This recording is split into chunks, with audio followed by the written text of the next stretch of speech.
Hello friends, कैसे हैं आप सब।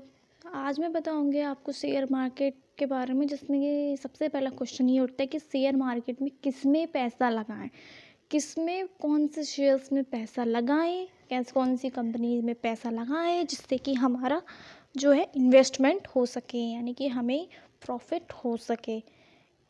तो सबसे पहले बात तो जाननी ज़रूरी है, जिन कंपनीज़ की डिमांड ज़्यादा होती है उसी में शेयर बाज़ार, उसी शेयर में पैसा लगाना चाहिए। जिस कंपनी की डिमांड कम हो उसमें पैसा नहीं लगाना चाहिए, यानी कि जिस कंपनी की डिमांड ज़्यादा हो उसी में पैसा लगाएं, उसी शेयर्स को खरीदें, तभी आपको प्रॉफिट हो सकता है। अब कौन सी ऐसी कंपनियां हैं जिसमें आप पैसा लगा सकते हैं, तो टेक्नोलॉजी और सोलर एनर्जी यानी इलेक्ट्रॉनिक गाड़ियाँ। टेक्नोलॉजी आज हमारा देश है बहुत तरक्की पे है, हर किसी में टेक्नोलॉजी जुड़ गई है कि ये टेक्नोलॉजी वो टेक्नोलॉजी। तो सबसे ज़्यादा इम्पोर्टेंट है टेक्नोलॉजी, फिर सोलर एनर्जी एंड इलेक्ट्रॉनिक गाड़ियाँ। ये तीन मेन चीज़ें ऐसी हैं जिसमें इनकी कंपनियों में अगर आप इन्वेस्टमेंट करेंगे, इसमें पैसा लगाएंगे तो आपको प्रॉफिट ही प्रॉफिट होगा। अब सबसे लेकिन यही है कि जिन कंपनी की डिमांड ज़्यादा हो उसी शेयर में पैसा लगाएं। लेकिन ऐसी कौन सी कंपनी, आखिर इस जिन कंपनी की डिमांड ज़्यादा उसी में पैसा क्यों लगाना चाहिए, मैं बता दूं आपको। जब किसी शेयर की डिमांड बढ़ती है तो उसका भाव भी बढ़ता है, और जब किसी शेयर की डिमांड घटती है उसका भाव भी घटता चला जाता है। यानी कि जब किसी शेयर्स की डिमांड बढ़ेगी तो उसमें उसका रेट भी बढ़ेगा, प्राइस बढ़ेगा, और जब प्राइस बढ़ेगा तो अगर आप जिस शेयर की डिमांड, आप मैंने बताया जिस कंपनी की डिमांड ज़्यादा है, अगर आप शेयर की डिमांड बढ़ती है तो आपने वो प्रोडक्ट खरीदा है, जब आपने वो शेयर खरीद लिया है तो उसका रेट भी बढ़ता चला जाएगा।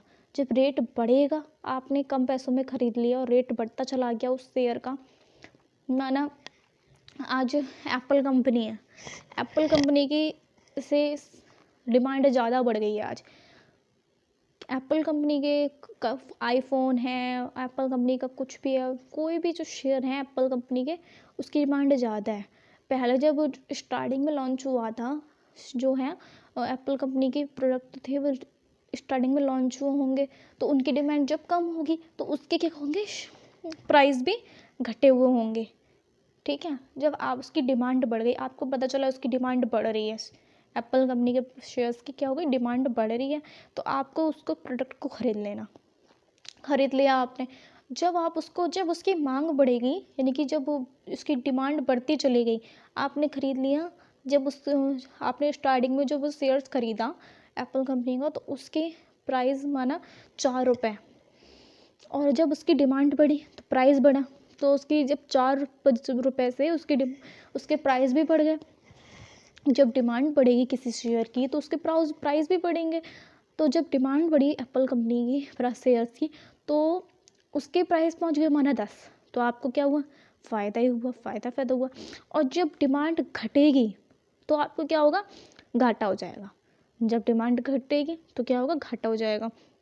तो आज के टाइम में एप्पल्स कंपनी की डिमांड ज़्यादा है, तो उसमें क्या है, प्रॉफिट ही प्रॉफिट होगा।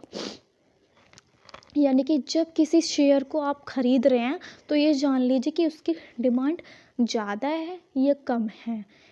और अगर उसकी डिमांड बढ़ती है, यानी कि आपको लग रहा है कि इसकी डिमांड ज़्यादा है, मांग ज़्यादा है, तो आपको क्या करना चाहिए, उस शेयर को जल्दी से जल्द खरीद लेना चाहिए, इससे कि, और जब आपको पता चले कि इसकी शेयर्स की डिमांड कम होती जा रही है तो क्या हुआ, उसको नहीं खरीदना चाहिए। लेकिन शेयर मार्केट में भी है कि जो पैसे हैं उसमें क्या उतार चढ़ाव होता ही रहता है, कभी किसी चीज़ के प्राइस बढ़ जाएंगे, किसी चीज़ के घट जाएंगे।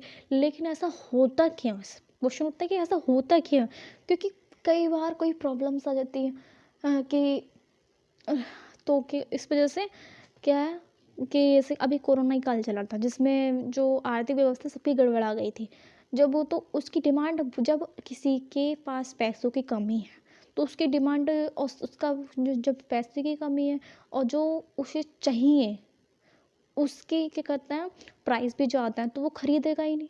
जब खरीदेगा ही नहीं, आर्थिक व्यवस्था ही गड़बड़ा गई, तो ये उसकी मांग भी कम हो जाएगी, डिमांड कम हो जाएगी। जब डिमांड कम होगी तो क्या होगा, उसके रेट भी क्या होंगे, घटते चले जाएंगे। तो सबसे बड़ा यही है कि मेन स्वाभाविक कि इसके मार्केट में किसी भी शेयर्स के पैसे प्राइस हो घटते बढ़ते क्यों रहते हैं, इसी वजह से, क्योंकि कई बार आर्थिक व्यवस्था ही गड़बड़ा जाती है। यानी कि व्यवसाय में निवेश करने का सबसे अच्छा मौका आपको तब मिलता है जब बहुत सारी कंपनी उतार चढ़ाव या विपरीत समय से गुजर रही हो। क्या बोला मैंने, व्यवसाय में निवेश करने का सबसे अच्छा मौका आपको तब मिलेगा जब बहुत अच्छी कंपनी उतार चढ़ाव कर रही हो, यानी कि उसके रेट घट रहे हों, घट रहे हों या बढ़ रहे हों, यानी कि विपरीत समय से गुजर रहे हों। एंड जो आप शेयर्स को जो प्राइस हैं वो घटेंगे बढ़ेंगे ना, तो जो अगर आपको जो प्रॉफिट होगा तो उसमें क्या होगा, जो अगर आपने 4 रुपए में कोई प्रोडक्ट खरीदा और शेयर्स खरीदा और उसमें आपको प्रॉफिट हो गया, आपने शेयर्स बेचा, वो शेयर बेचा, आपको हुआ, आपने वो 4 रुपए में खरीदा, 10 रुपए में बेच दिया, जो आपको 6 रुपए का प्रॉफिट हुआ, उसमें से क्या होगा, 3 रुपये कम, आधा आधा हाफ हाफ हो जाएगा। आधा प्रॉफिट आपको जाएगा और आधा क्या है, कंपनी के पास जाएगा। क्या होता है इसमें, दोनों का ही, यानी कि इसमें सिर्फ आपका ही प्रॉफिट नहीं, वो कंपनी का भी प्रॉफिट होगा। एंड क्या आप कह रहे हैं कि एक दिन में आप कितना पैसा शेयर मार्केट में लगा सकते हैं। तो आप एक दिन में, 1 डे में INR 100 से 10,000 या INR 20,000 भी लगा सकते हैं, यानी कि एक दिन में 100 से 10,000 या 20,000 रुपये इन्वेस्ट कर सकते हैं, यानी कि शेयर खरीदने में, शेयर मार्केट में। अब ये शेयर मार्केट के कुछ रूल्स हैं जिससे आप शेयर मार्केट में इन्वेस्ट कर सकते हैं।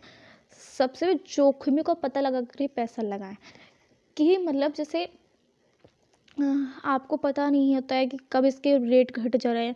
आपने खरीद लिया प्रोडक्ट, लेकिन आपको पता ही नहीं है, आपको शेयर खरीदा, आपको पता ही नहीं कि इसके प्राइस घटने वाले हैं, तो आपको इससे तो फायदा। अगर आपने महंगे में खरीद लिया और फिर आपको सस्ते, उसका प्राइस घटते चलेगा, तब तो फायदा घाटा हो जाएगा ना।